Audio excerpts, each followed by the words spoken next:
Assalamu alaikum wa rahmatullahi wa barakatuhu. Welcome to this video. My name is Liaquat and this is the next edition or next lesson of Qudoori. We're talking about wiping over leather socks. So in today's lesson we're going to be discussing more issues regarding the leather socks. And so let's start. So la yajuz, you should know that by now. Masah, you should know. Khuffain, you should know. Wajaba is from wajaba yajibu. Right, those of you guys who have studied sarf, put in the comments what kind of verb is wajaba, starts with a waw. In sarf, what do we call a verb that starts with a waw? So wajaba yajibu, this is a verb. Ghusl, this is bath, taking a bath. Ghasala yaghsilu. Yanqudu naqada, yanqudu, it means to break, and it's something that's broken, which is not something that's tangible, a concept, like breaking oaths. Aydan means also. Naza', it means to remove, to take off. Khuf, you guys should know that. Madiyyi or mudiyyi is passing. Mada yamdi, to pass. And that's why the verb madi, past, is called madi, because it's past. Mudda, it means period, time, limit. Madat is the feminine version. Rijlayhi salla yusalli tasliyatan, to pray. I'ada, a'ada yu'idu i'adatan, to repeat. Baqiyya, baqa yabqi baqiyya, it means the remainder. And wudhu is, as you guys know, wudhu. Okay, let's have a go at the tarkib then. لا يجوز فعل المسح فاعل على جار خفين مجرور. لام is jar, man is موصول, وجب is the fi'l, and ala is jar, he is majroor. Jar and majroor put together متعلق وجب. Ghusl is the fa'il of wajaba. Now ghasal and ghusl, two different things, okay? So ghusl is a bath. So now all of this is actually the sila of man. So wajaba alayhi al-ghusl, sila. Man is موصول sila put together becomes majroor of lam, harf jar. نقد ينقض is the fi'l. مسح is the مفعول به. ما is the موصول. ينقض is the fi'l plus the fa'il. الوضوء is the مفعول به. And fi'l plus the fa'il, all that becomes the sila of موصول. موصول sila put together becomes the fa'il of ينقض. A lot of times students get a bit confused with this one, right? But just remember that the موصول and sila here are both the fa'il. In other words, what breaks the wudu, ما ينقض. What breaks the masa, ما ينقض. So ينقض, who is a fi'l, who is the مفعول به. Now أيضا, this is actually what we call a مفعول مطلق. Okay, so there's like a hidden verb here, right? And the hidden verb is عاد. عاد أيضا.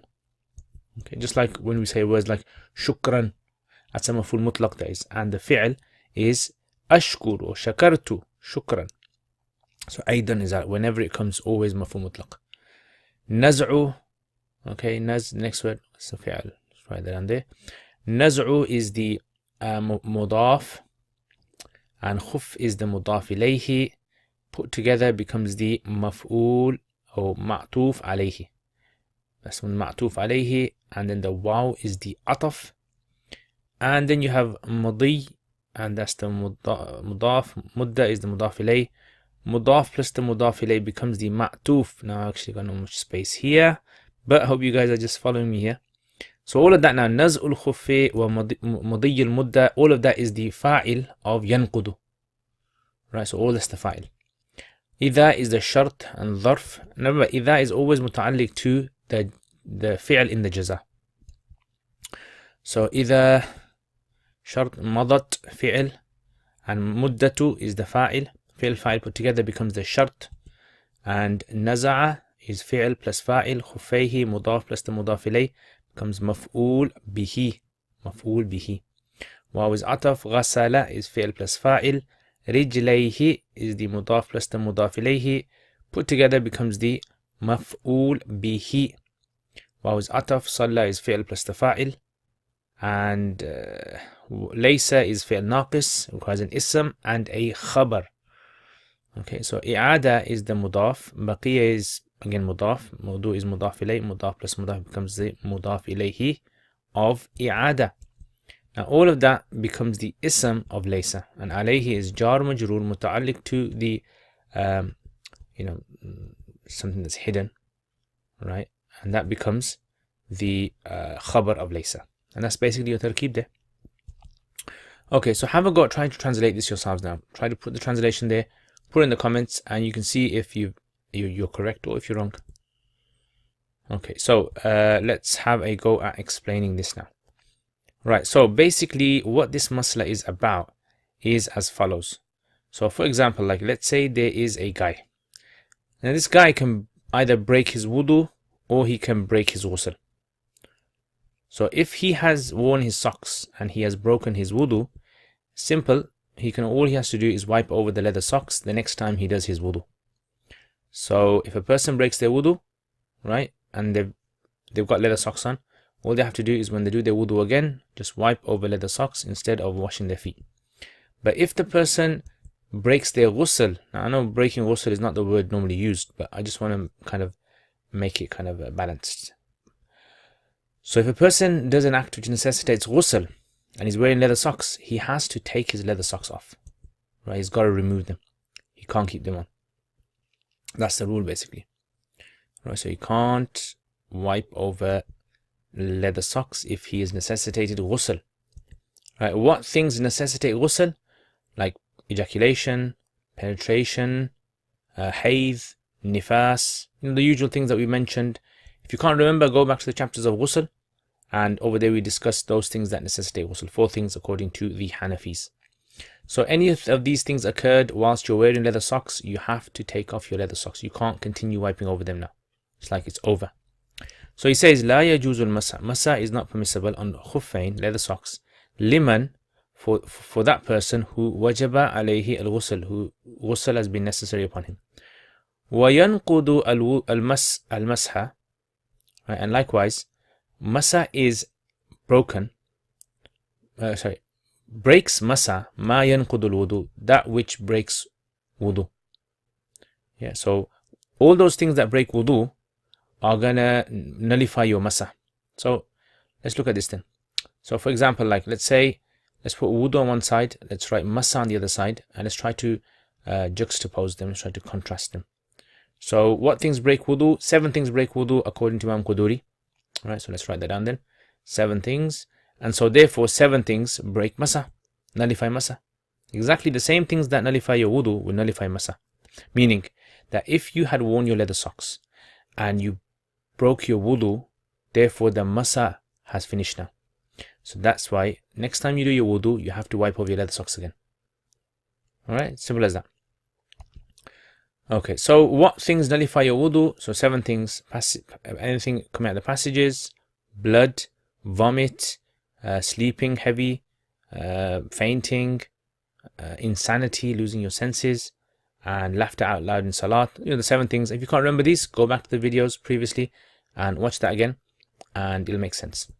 So therefore, any of these things happen whilst you got your leather socks on, your masa, in other words, the masa finishes, you have to do another masa. It's not like ghusl. When you break your ghusl, when you necessitate ghusl, you're not allowed to wipe over them anymore. But if you nullify your wudu, you can wipe over them, right? It's allowed to wipe over them. But that's the difference between masa or wudu breaking and ghusl breaking. So when you break your wudu, simply next time you do your wudu, just wipe over leather socks. But if you break your ghusl, next time you do your wudu, you can't wipe over your leather socks. You got to take them off, wash your feet. Okay, what else breaks masa? What else nullifies masa? So 2 more things nullify masa, so 8 and 9. So they are, number 1, removing your leather socks. If you take off your leather socks, right, your foot becomes bare, then your masa has become invalid. It's broken. Okay, so that's another thing. And number 9 is time. So if the time, 24 hours for a resident, 72 hours for a traveler, if that expires, finishes, and you've got your leather socks on, then automatically your masa finishes. Right? So what do you have to do? You have to wash your foot. So let me explain this. Actually, let me just translate it. So al-masa al-khuffain. La yajuz al-mas. Masa is not permissible on the leather socks. Liman wajaba alayhi al-ghusl. For the one who has necessitated ghusl. Number 1. Number 2. Yanqudu al-masha. Masa is nullified. ما ينقض الوضوء, by that which nullifies wudu. Okay. وينقضه أيضا, and also it's nullified, أيضا also, نزع الخف, removing the leather sock. So if you take off your leather sock, you got your foot, you take off the leather sock, masa becomes nullified. What does that mean, masa becomes nullified? Like we said, it means that now it's like your wudu is incomplete. So you've done all of your wudu except for your feet now. So you gotta do your feet again.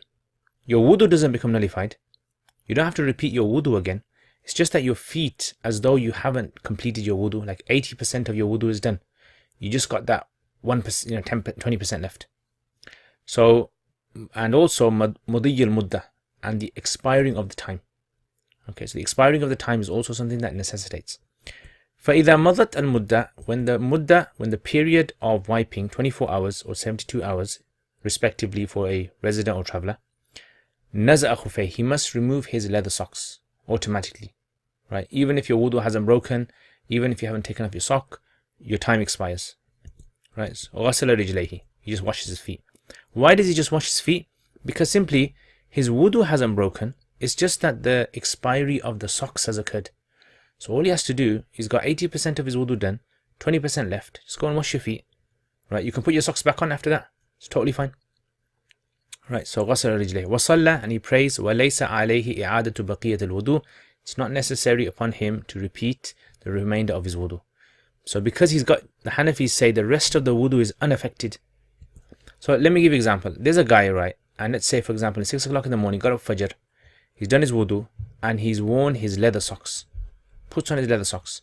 Now, at 10 o'clock in the morning, he breaks his wudu. So remember we said that now that's the start time for his leather socks now. It starts from when you first break your wudu. So it started at that time now, and it's going to carry on all the way until the next day, 24 hours. Yeah, 12 hours, all the way till the next day. Now, when the next day comes, let me just draw a line just to show you guys, to make it a bit more clear. So this is a timeline. So 10 a.m. on Monday, let's say, is when the leather socks, the ruling of the 24 hours starts, and 10 a.m. on Tuesday is when it finishes. So for instance, let's say he's got his leather socks on, and let's say, I don't know, at 9 a.m. yeah, he done his wudu, and he wiped over his socks, and he's only got 1 hour left now for that wipe. His wudu will carry on, but the wipe, only 1 hour left. As soon as it hits 10 o'clock, what happens is his wudu remains intact. It's just that the leather socks, the feet now, are in the ruling as though he hasn't wiped over them. They expire. His feet are now like bare, you can say, of wudu. So therefore now he has to wash his feet now. All he has to do is just wash his feet. Once he washes his feet, yeah, takes off his socks, washes his feet, and it's as though he's got his wudu now. Yeah, his wudu is fine now. He can put his socks back on if he wants, and then the time will start after that, the next time he breaks his wudu. Right, so I hope that makes sense. If you have any questions, any comments, leave them in the comments below, and jazakumullah khair for that. So this is what we covered today, wiping over the leather socks. If a person has ghusl necessary on them, he has to take his leather socks off. What breaks your wudu? So there are 9 things that break your wudu. Sorry, what necessitates masa? There's 9 things. 7 things that break your wudu will nullify the masa. Removing the socks, and also number 9 is the expiring of the time. When that expires, you got to take them off, wash your feet if you still got your wudu, and if you don't have wudu, then obviously you got to do your whole wudu again. So jazakumullah khair. Thank you very much for watching this video. My name is Liaquat Zaman again. If you haven't subscribed, guys, press subscribe, press the bell, right? Share this video with all your friends, tell your mates about this as well, and become a patron. That's the best thing. Become a patron, support this channel, and you can help me make lots of more videos. You can help me help other people as well, and you'll be getting loads of sadaqah jariyah for supporting as well. Thank you very much. Jazakumullah khair. Assalamu alaikum wa rahmatullahi wa barakatuh. Thank you very much, guys, for watching this video, and again, thank you to all my patrons as well for all your support. Jazakumullah khair. May Allah reward you immensely. If you guys want to become a patron, then links in the description below. Jazakumullah khair. Assalamu alaikum wa rahmatullahi wa barakatuh.